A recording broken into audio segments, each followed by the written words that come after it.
Hi friends, welcome to Sunitha kitchen. ఈరోజు మన ఛానల్లో క్రంచీగా తినే కొద్దీ తినాలనిపించే సేమియా కారపూసని ఇంట్లోనే ఎలా ఈజీగా తయారు చేసుకోవాలో చూసేద్దాము. మనం రెగ్యులర్గా శనగపిండి బియ్యపిండి యూజ్ చేసి కారపూస చేస్తూ ఉంటాం కదండి. అలా కాకుండా డిఫరెంట్గా ఇలాగా సేమియాతో ఒకసారి కారపూస తయారు చేసుకోండి, మీ ఫేవరెట్ అయిపోతుంది, అంత బాగుంటుందన్నమాట. ఇప్పుడు తయారీ విధానాన్ని సింపుల్గా చూసేద్దాము. ముందుగా స్టవ్ వెలిగించి ఒక పెద్ద గిన్నె పెట్టుకొని దాన్ని నిండుగా నీళ్లు పోసి మరిగించుకోవాలి. నీళ్లు మరిగేటప్పుడే నీళ్ళలోకి 1 టీ స్పూన్ వరకు ఆయిల్ వేసి వేడి చేసుకోవాలండి. ఇలా ఆయిల్ వేయడం వల్ల సేమియా ఉడికించేటప్పుడు ఒకదానికొకటి అతుక్కోకుండా ఉడుకుతుంది. ఇలా వాటర్ బాగా మరిగినప్పుడు ఇందులోకి 1 కప్పు దాకా సేమియా వేసుకోవాలి. నేను తీసుకున్నది వచ్చేసి ఒక 200 గ్రాములు ఉందండి. ఈ సేమియాని ఒక 3-4 నిమిషాల పాటు హై ఫ్లేమ్లోనే ఉడికించాలి. అంతకంటే ఎక్కువసేపు ఉడికించకండి, మరీ సాఫ్ట్గా అయిపోతుంది.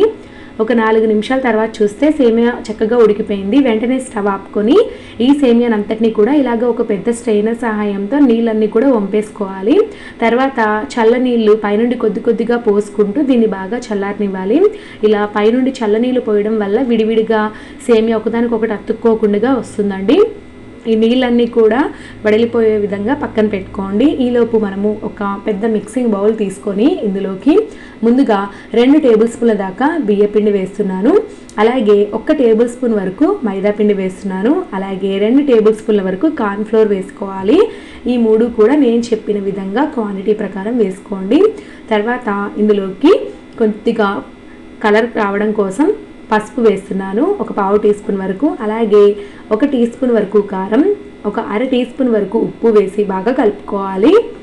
ఇలా చక్కగా కలుపుకున్న తర్వాత ఇందులోకి మనం ఉడికించి పక్కన వార్చి పెట్టుకున్నాం కదా, నీళ్ళన్నీ కూడా కిందకి పోయి ఉంటాయండి. ఇప్పుడు ఆ సేమియాని వేసుకొని ఈ పిండి అంతటినీ కూడా సేమియాకి బాగా పట్టించాలి. ఇలా చేతితో కలుపుకోండి, మరి గట్టిగా ప్రెస్ చేయకండి, ముద్దలా కట్టేస్తుంది. సో ఇలా పైన అనుకున్నారంటే ఈ పిండి అంతా కూడా ఈ సేమియాకి బాగా కోట్ అవుతుంది అనమాట.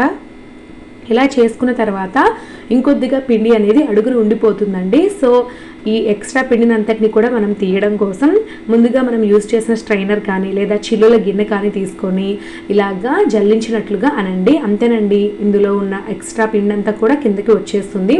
ఇలా మొత్తం సేమియాలో ఉన్న ఎక్స్ట్రా పిండినంతా కూడా పక్కకు తీసుకోండి. ఇలాగే మనం వేయించినట్లయితే ఆయిల్ పాడైపోతుంది అనమాట. సో నేను ముందుగానే డీప్ ఫ్రైకి సరిపడా ఆయిల్ని కడాయిలో వేసి వేడి చేశానండి. ఆయిల్ బాగా వేడిగా ఉన్నప్పుడు సేమియాని కొద్దిగా కడాయికి సరిపడా వేసుకొని హై ఫ్లేమ్లో వేయించుకోవాలి. ఒక 3-4 నిమిషాల కల్లా చక్కగా దోరగా వేగుతుంది. కలర్ చేంజ్ అయిపోయి క్రిస్పీగా మనకి వేగుతుంది అనమాట. ఒక 4 నిమిషాల తర్వాత చూస్తే క్రంచీగా వేగిపోయిందండి. కలర్ కూడా చేంజ్ అయింది చూడండి. ఇలా రాగానే పక్కకు తీసేసుకోండి. ఏవైనా కొద్దిగా రాకపోతే ఈ స్ట్రైనర్తో, టీ స్ట్రైనర్ ఉంటుంది కదా, దాంతో తీసేసుకోండి. చాలా ఈజీగా వచ్చేస్తుందండి. మీరు ఇలాంటివి చేసుకునేటప్పుడు టీ స్ట్రైనర్ కూడా పక్కన పెట్టుకోండి. మనకి రెసిపీ ప్రాసెస్ అనేది ఫాస్ట్గా అయిపోతుంది అనమాట. సో మనం తయారు చేసి పెట్టుకున్న సేమియా అంతటినీ కూడా ఇలాగే హై ఫ్లేమ్లో వేయించుకోండి. ఒక 3-4 నిమిషాల్లో వేగిపోతుంది అనమాట. అంతటినీ కూడా వేయించుకున్న తర్వాత చివరిగా పల్లీలు వేసుకుందాము.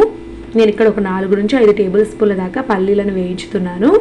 మీకు ఇష్టమైతే వేపిన శనగపప్పు ఉంటుంది కదా, అది కూడా వేసుకోవచ్చు. నేనైతే వేయట్లేదండి. అలాగే ఒక 10 వెల్లుల్లి రెబ్బల్ని కచ్చాపచ్చగా దంచి వేయించుకోండి. చాలా మంచి ఫ్లేవర్ ఉంటుంది ఈ స్నాక్కి. అలాగే చివరిగా స్టవ్ ఆపుకొని 2-3 రెమ్మల కరివేపాకు వేసి వేయించుకోండి. ఇప్పుడైతే మనం వేయించుకున్న ఇంగ్రీడియంట్స్ అన్నీ కూడా ఒక బౌల్లో ఉన్నాయి కదా, ఇందులోకి తగినంత కారం ఉప్పు వేసుకొని కలుపుకున్నట్లయితే ఎంతో రుచికరంగా ఉండే సేమియా కారపూస రెడీ అయిపోతుంది. మీరు కావాలంటే కొంచెం గరం మసాలా కానీ చాట్ మసాలా కూడా వేసుకోవచ్చు.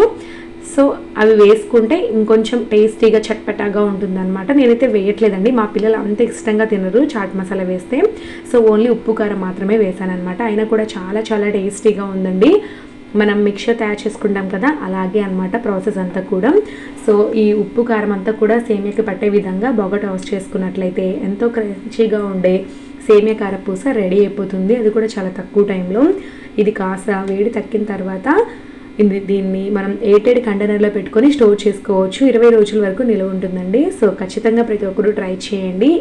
ఈ వీడియో మీకు బాగా నచ్చినట్లయితే వీడియోని లైక్ చేసి మీ ఫ్రెండ్స్ అండ్ రిలేటివ్స్కి ఫార్వర్డ్ చేయండి. Thank you for watching.